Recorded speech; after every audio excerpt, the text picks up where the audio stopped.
દોસ્તો, સ્વાગત છે આપ સૌનું કરિયર માહિતી ચેનલમાં. દોસ્તો, ગુજરાત પંચાયત સેવા પસંદગી મંડળ ગાંધીનગર દ્વારા હાલમાં મુખ્ય સેવિકા વર્ગ 3ની જગ્યા ઉપર ભરતી માટે નોટિફિકેશન પ્રસિદ્ધ થયેલ છે. તો દોસ્તો, આજના વિડીયોમાં ખાસ તો આપણે આ ભરતી સંદર્ભે સંપૂર્ણ માહિતી મેળવીએ. હવે દોસ્તો, મુખ્ય સેવિકાની ભરતી સંદર્ભે હાલમાં ગુજરાત પંચાયત સેવા પસંદગી મંડળ દ્વારા જે ઓફિશિયલ નોટિફિકેશન જારી કરેલ છે તે પણ તમે સ્ક્રીન ઉપર જોઈ શકો છો.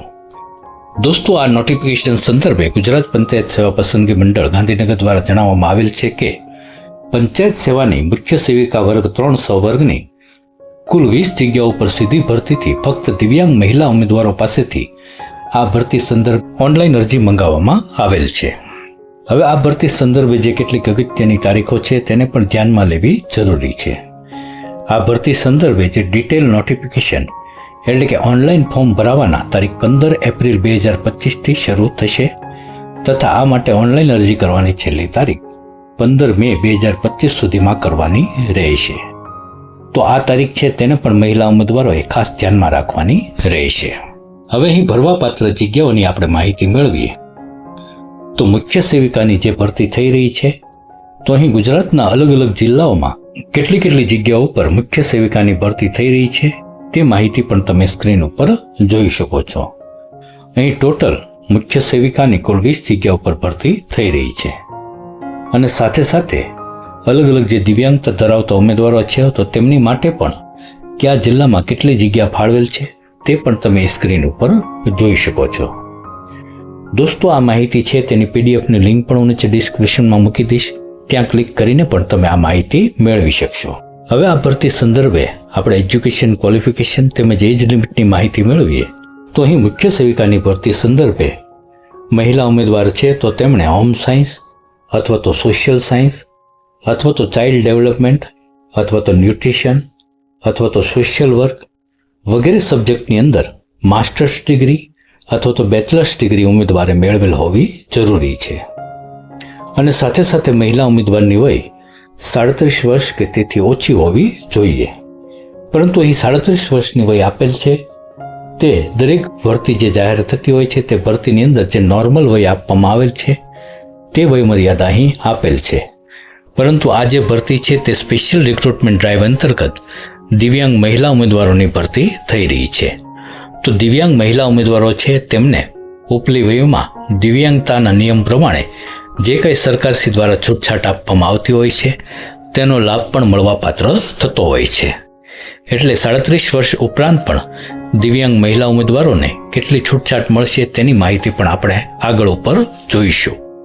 અહીં એજ્યુકેશન ક્વોલિફિકેશનની સાથે મહિલા ઉમેદવાર છે તો તેમણે ગુજરાત મુલ્કી સેવા વર્ગીકરણ ભરતી નિયમ અનુસાર મહિલા ઉમેદવાર કોમ્પ્યુટરના ઉપયોગ અંગેની પાયાની જાણકારી પણ ધરાવતા હોવા જોઈએ અને સાથે ગુજરાતી અથવા હિન્દી અથવા બંને ભાષાનું પૂરતું જ્ઞાન પણ ધરાવતા હોવા જોઈએ.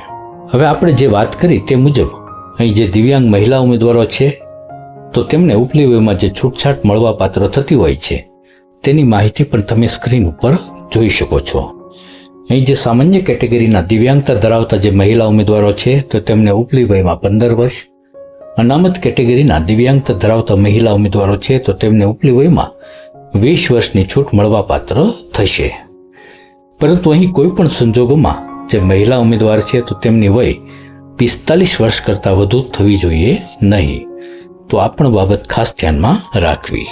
હવે આ ભરતી સંદર્ભે આપણે પગાર ધોરણની માહિતી મેળવીએ તો અહીં ગુજરાત સરકારશ્રીના નાણાં વિભાગના ઠરાવ મુજબ જે પણ મહિલા ઉમેદવારો આ મુખ્ય સેવિકાની પોસ્ટ ઉપર નિમણૂક મેળવશે તો તેમને પ્રથમ 5 વર્ષ માટે ફિક્સ રૂપિયા 40,800 વેતન મળવાપાત્ર થશે.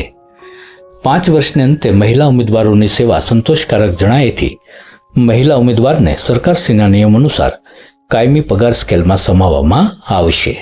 હવે આ ભરતી સંદર્ભે આપણે સિલેક્શન પ્રોસેસની માહિતી મેળવીએ તો અહીં મુખ્ય સેવિકાની ભરતી સંદર્ભે જે દિવ્યાંગ મહિલા ઉમેદવારો છે તો તેમની ફક્ત એક જ હેતુલક્ષી પ્રકારની લેખિત પરીક્ષા લેવામાં આવશે.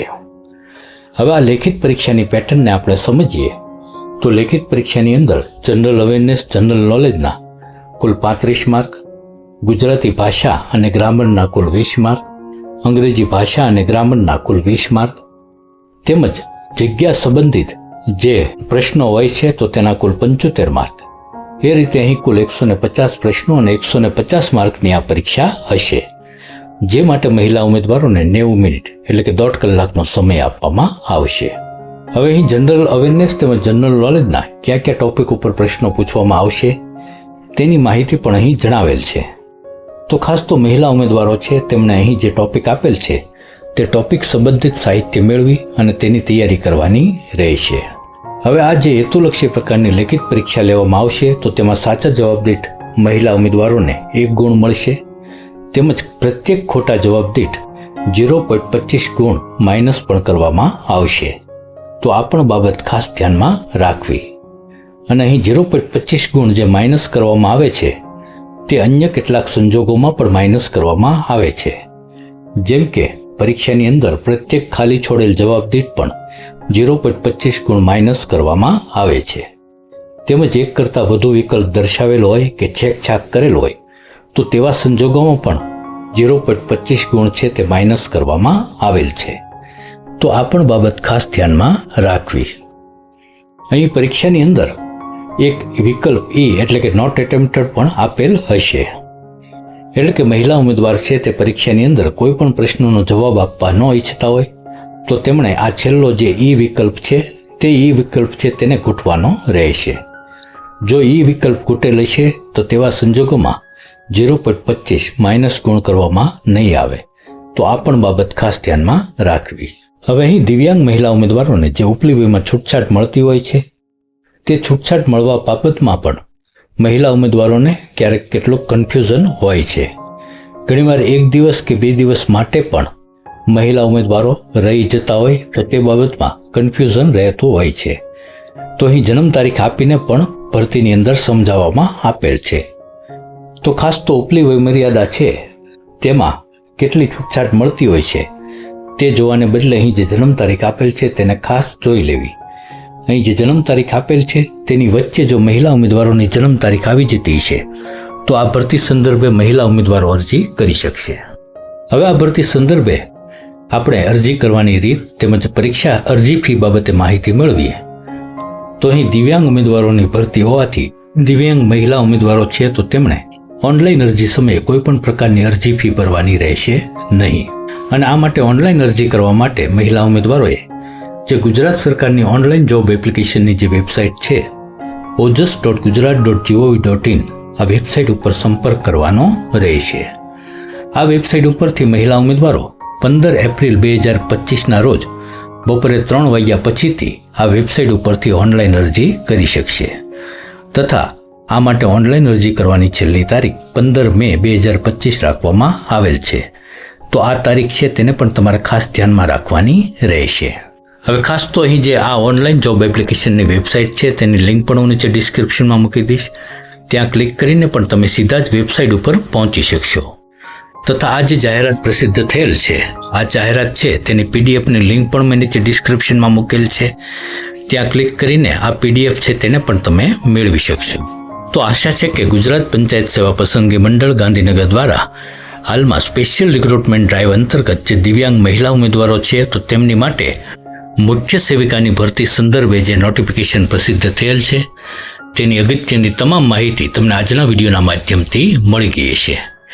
ખરેખર જો માહિતી તમને ઉપયોગી લાગી હોય તો માહિતીને લાઇક અને શેર પણ જરૂર કરી દેજો. અને આવી જ અગત્યની કારકિર્દીલક્ષી માહિતી હંમેશા તમને મળી રહે એવું તમે ઈચ્છતા હો તો ચેનલને સબસ્ક્રાઇબ પણ જરૂર કરી દેજો. તો દોસ્તો ફરી પાછા આવી જ અગત્યની કારકિર્દીલક્ષી માહિતી સાથે મળીએ. ત્યાં સુધી રજા આપશો.